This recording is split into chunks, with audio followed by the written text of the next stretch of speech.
तो चलिए news blast पे आज सबसे पहले बात करते हैं सीएम अशोक गहलोत के इनोवेशन की। तो स्टार्टअप्स को बढ़ावा देने के लिए देश में पहली बार ये कवायद वो लेकर आए हैं।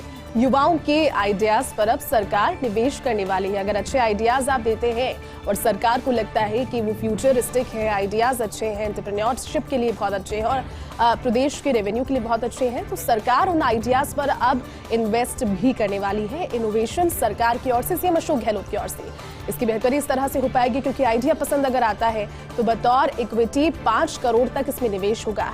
यानी लाभ और हानि में सरकार की भी हिस्सेदारी होगी। लाभ अगर होता है तो सरकार को भी परसेंट इक्विटी के हिसाब से लाभ मिलेगा और अगर उस आइडिया में इन्वेस्ट करने के बाद हानि होती है, बिजनेस में लॉस होता है, तो भी सरकार की हिस्सेदारी उस लॉस में, नो प्रॉफिट नो लॉस में भी स्थिति अगर बनती है तो सरकार उसमें भी अपना एक रुख रख सकती है। बतौर इन्वेस्टमेंट वो यहाँ से ये शुरुआत करेगी।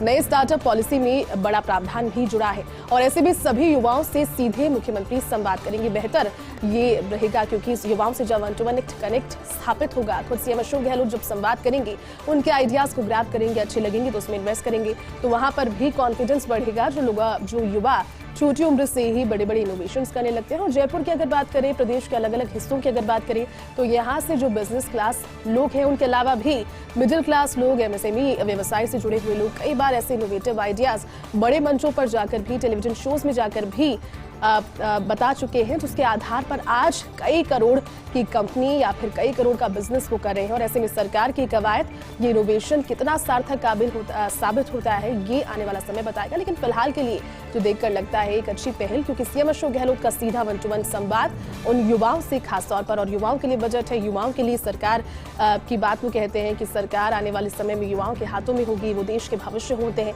एक नया इनोवेशन सरकार की ओर से। आज दिल्ली में प्रधानमंत्री नरेंद्र मोदी का रोड शो है और पटेल चौक से होते हुए एनडीएमसी बिल्डिंग तक ये रोड शो रहेगा। रोड शो को देखते हुए सुरक्षा के पुख्ता इंतजाम किए गए हैं क्योंकि पीएम का ये रोड शो है और इस दौरान प्रोटोकॉल सारे तमाम फॉलो किए जाएंगे, किसी भी चूक की गुंजाइश नहीं रखी जाएगी। रोड शो की वजह से कई रूट कल बंद रहेंगे। दिल्ली पुलिस ने एडवाइजरी भी इसके लिए जारी कर दी है। कई रूट्स को बंद रखा गया है तो कई रूट्स को डाइवर्ट रखा गया है और इस दौरान प्रधानमंत्री नरेंद्र मोदी के रोड शो पर सभी की नजर टेलीविजन के माध्यम से भी रहेगी। जो लोग वहां पर हैं वो भी रहेंगे, लेकिन मूवमेंट किसी का इस दौरान नहीं हो पाएगा क्योंकि पीएम का सुरक्षा प्रोटोकॉल हर तरह पर फॉलो किया जाएगा। चलिए बात करते हैं भाजपा की राष्ट्रीय कार्यकारिणी की बैठक की। तो दिल्ली में आज और कल ये बैठक होगी। इस बैठक में कई अहम फैसले लिए जा सकते हैं क्योंकि आज और कल 2 दिन का समय रहेगा राष्ट्रीय कार्यकारिणी की बैठक का। खास तौर पर भारतीय जनता पार्टी के लिए कहा जाता है कि 24 घंटे और 365 दिन भाजपा चुनावी मोड में होती है और आगामी विधानसभा चुनाव जिन जिन राज्यों में है उन पर तो फोकस रहेगा ही, विचार विमर्श वहां पर तो होगा ही, लेकिन लोकसभा चुनाव जो कि अपने आप में एक ग्रैंड एक आप कह लीजिए कि एक बोर्ड के एग्जाम की भांति आप इसे कह लीजिए, क्योंकि साल भर वर्ष पढ़ दिन जिसकी कई वर्षों तक तैयारी की जाती है और शुरुआत से ही अगर कोशिश की जाए तो फिर उसमें अच्छा स्कोर भी किया जा सकता है। भाजपा की खासियत यही क्योंकि लोकसभा चुनाव 2024 का और उस पर भी साझा विचार विमर्श एक जाजम पर बैठकर होगा। प्रधानमंत्री नरेंद्र मोदी, अध्यक्ष जेपी नड्डा इस बैठक में शामिल होंगे। साथ ही भाजपा शासित 12 राज्यों के मुख्यमंत्री और 5 उप मुख्यमंत्री भी इस बैठक में शामिल होंगे। केंद्रीय मंत्री, 17 प्रदेशों में पार्टी के विधानसभा सदन के नेताओं समेत लगभग 350 शीर्ष नेता इस बैठक में शामिल होंगे। तो शुरुआती तौर पर जब बैठक की जानकारी आई थी तो ये पता आपको चल गया होगा कि तमाम वो सारे बड़े चेहरे जो कि भाजपा से जुड़े हुए हैं बतौर कार्यकर्ता, आप देख लीजिए, उप मुख्यमंत्री देख लीजिए, मुख्यमंत्री 12 राज्यों के देख लीजिए, खुद प्रधानमंत्री नरेंद्र मोदी, अध्यक्ष जेपी नड्डा, सभी लोग वहां पर रहेंगे। और बैठक की शुरुआत होगी पार्टी अध्यक्ष जेपी नड्डा के अध्यक्षीय भाषण के साथ। कल पीएम मोदी के भाषण के बाद समापन इस बैठक का हो जाएगा। अब मैक्लोडगंज में खतरा है। जी हां, जोशीमठ जैसा खतरा अब धर्मशाला के मैक्लोडगंज में, क्योंकि लोगों की ओर से अवैध निर्माण किया जा रहा है और यही इसकी वजह बताई जा रही है क्योंकि जोशीमठ में विकास विनाश की वजह बना। विकसित किया जा रहा था, अंतर्राष्ट्रीय हाईवेज वहां से निकल रहे थे, होटल्स निकल रहे थे। हालांकि बाद में कार्रवाई के दौरान उन पर भी जो उन्हें भी हटाने की कार्रवाई है वो तमाम चीजें की गई, लेकिन तब तक देर हो चुकी थी। और अब धर्मशाला का मैक्लोडगंज जो कि अपनी कई मान्यताएं रखता है, वहां पर इस तरह की व्यवस्थाएं स्थापित है कि लोगों को अध्यात्म की शांति, अध्यात्म और शांति की तलाश में वहां पर अगर जाना हो तो लोग जा सकते हैं। लेकिन अब वहां पर भी अवैध निर्माण की गूंज सुनाई दे रही है और वो कहीं ना कहीं खतरे की घंटी इस जगह के लिए भी साबित हो सकती है, क्योंकि नगर निगम के नियमों को दरकिनार कर लोग वहां पर अवैध निर्माण कर रहे हैं। कुछ लोगों की भी यहां पर गलती, क्योंकि स्वयं विवेक का वो इस्तेमाल नहीं कर रहे। एग्जाम्पल देखकर हाल ही में वैसे भी धर्मशाला क्षेत्र भूकंप की दृष्टि से अति संवेदनशील माना जाता है और लगातार वहां पर अगर कार्य होंगे, बुलडोजर चलेंगे, बड़ी बड़ी मशीनें काम करेंगी तो और ज्यादा खतरा मैक्लोडगंज पर मंडराता हुआ दिख रहा है। भविष्य में शिमला में भी जोशीमठ जैसे हालात हो सकते हैं, क्योंकि पहले से ही अगर कोशिश की जाए तो हो सकता है कि उस प्रकृति की भयावहता को कुछ हद तक कम भी किया जा सके, क्योंकि शिमला में कई स्थान लैंडस्लाइडिंग के जोन में आते हैं। वहां पर जमीन धंसना, भूधसाव की घटनाएं अक्सर सामने आती है और वो अति संवेदनशील इस लिहाज से है। तो वहीं बहुमंजिला इमारतें भी खतरे का निशान है। लगातार बड़ी बड़ी इमारतें, एक के ऊपर एक इमारतें और इमारतों की मंजिलें भी इन जगहों के लिए आने वाले दिनों में खतरे की घंटी साबित हो सकती है। तो चलिए पाकिस्तान की बात करते हैं। कहने को पड़ोसी देश है, लेकिन दुष्चक्र में फंसता हुआ नजर आ रहा है। आर्थिक दुष्चक्र पाकिस्तान पर इन दिनों इस कदर मंडरा रहा है कि लोग वहां पर त्राही त्राही कर रहे हैं। करीब 62 लाख करोड़ पाकिस्तानी रुपए का कर्ज जीडीपी के अनुपात में तो 90% पर यह आंकड़ा पहुंच गया है, यानी कि जो जीडीपी है उसके भी अनुपात में 90% ये फिलहाल रेट है।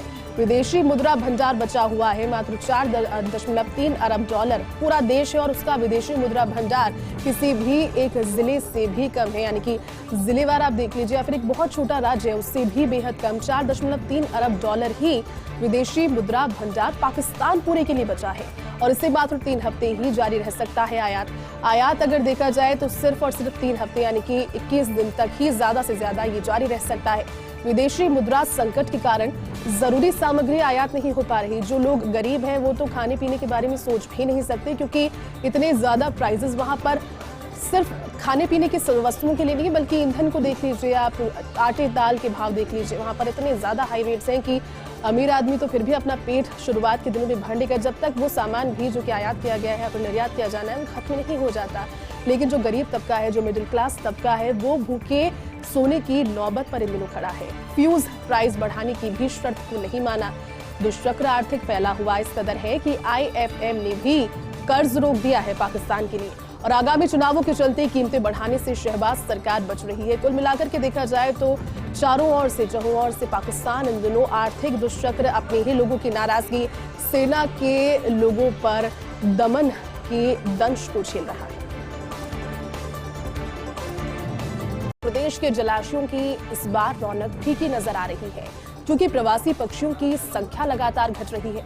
हर साल इंतजार होता है कि प्रवासी पक्षी आएंगे और रौनक बढ़ेगी, वो अपना कुनबा वहां पर बढ़ाएंगे और उसके लिए पहले से ही वो जगह की खोज में लग जाते हैं। और खासतौर पर जो प्रदेश के जलाशय है वो हर साल देखा है कि प्रवासी पक्षियों की संख्या से अटे हुए नजर आते हैं। झुंड के झुंड वहां पर पक्षियों के पहुंचते हैं, लेकिन इस बार लगातार ये दूसरा वर्ष ऐसा देखा जा रहा है जब प्रवासी पक्षियों के पहुंचने का सिलसिला ना के बराबर प्रदेश के जलाशयों पर खासतौर पर है।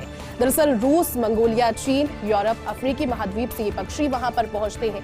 सांभर झील, आना सागर, पिछौला, राजसमंद, मीनार, चंदलाई बांध, केवलादेव उद्यान समेत अन्य जलाशयों पर ये लाखों की तादाद में पहुंचते हैं प्रवासी पक्षी। लेकिन अब यहाँ पर गिनी चुनी प्रजातियों के पक्षी ही इन दिनों नजर आ रहे हैं। दूसरा लगातार साल की जा रहा है।